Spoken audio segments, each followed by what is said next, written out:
На денешната седница на Советот на град Скопје ставени се на дневен ред повеќе точки, кои за советничката група на ВМРО-ДПМН и коалицијата за подобра Македонија не се прифатливи, бидејќи има работи кои не се во согласност со деловникот, но има и работи кои не се во интерес на граѓаните на Република Македонија и отвараат сомнеш за злоупотреба.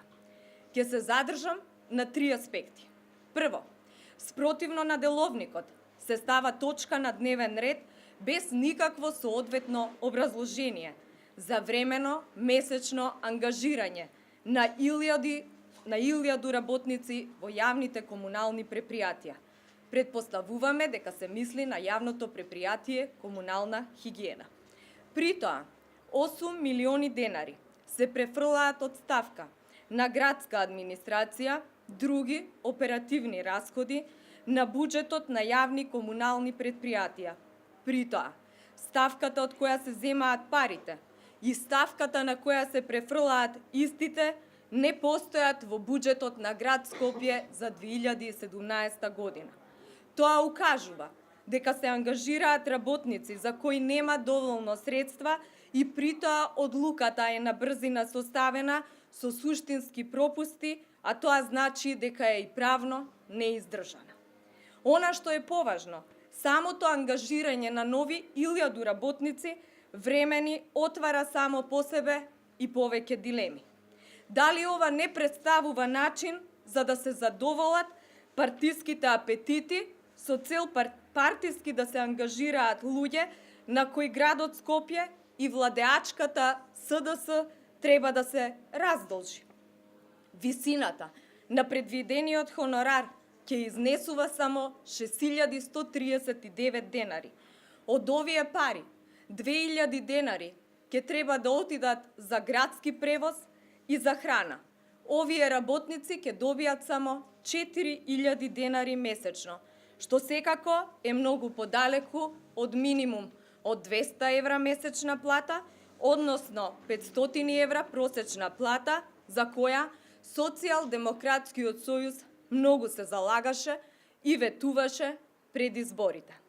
Со кратки зборови, лажеа дека ќе има 500 евра просечна плата, а сега ангажираат 1000 работници за реални и ниски 4000 денари, што значи дека се работи или за фиктивни вработувања, или за класична злоупотреба на работничкиот труд. Каков е тој живот што ветуваат со плата од само 4000 денари? Предвидениот рок за времено ангажирање на овие луѓе е многу краток и е само 1 месец или 21 ден.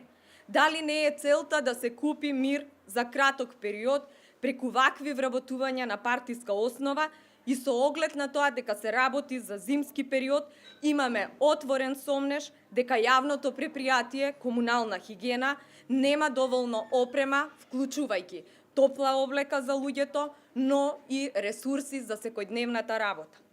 Со сигурност може да ви кажеме дека 4000 денари и ангажирање за само 1 месец нема да најдете луѓе кои што ќе сакаат да работат, а и вие тоа го знаете.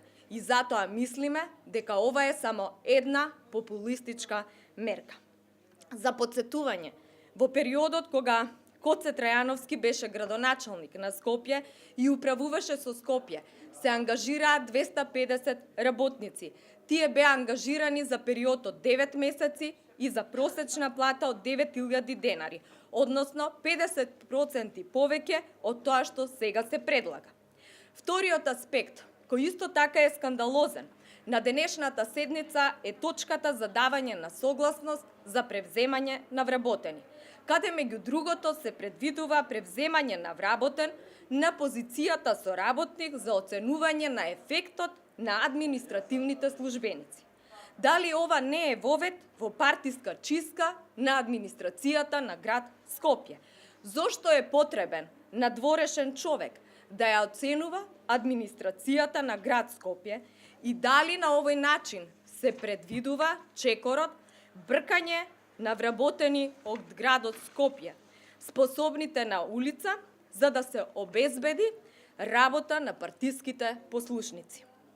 Ако на ова се додадат и измените на Законот за администрација кои ги предлага владата и за кои е известно дека се прават со цел да се бркаат вработени кои не се поддржувачи на СДС, логиката на оваа одлука, предложена од градот Скопје, е многу јасна.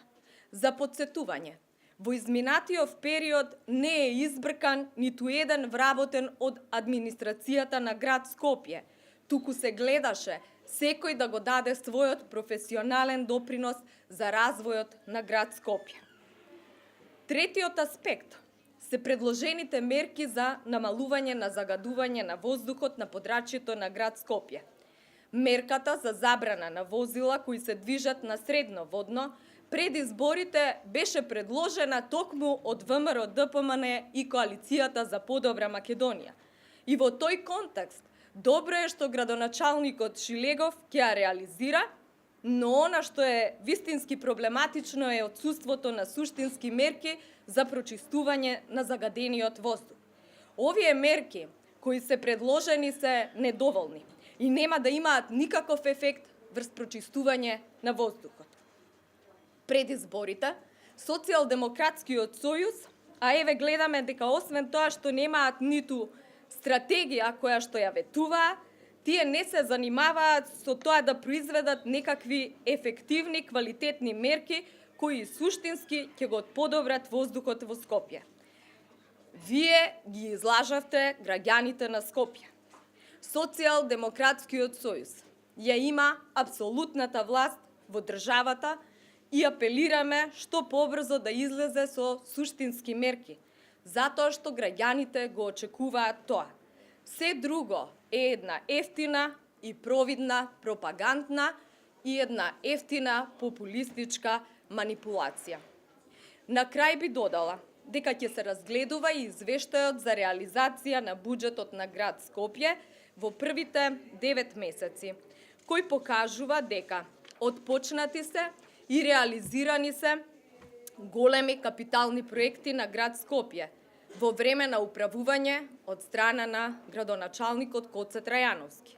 Со оглед дека ова беше изборна година, а дополнително што половина месец градоначалниците беа без валиден потпис, со оглед на проблемот со распишување на локални избори, буџетот е сепак на задоволителен степен на реализација. Се инвестираше во многу булевари, водоводни канализации, многу проекти се започнати и се чекаат ситуации за да се наплатат, а при тоа не е стопирана реализацијата на ниту еден капитален проект.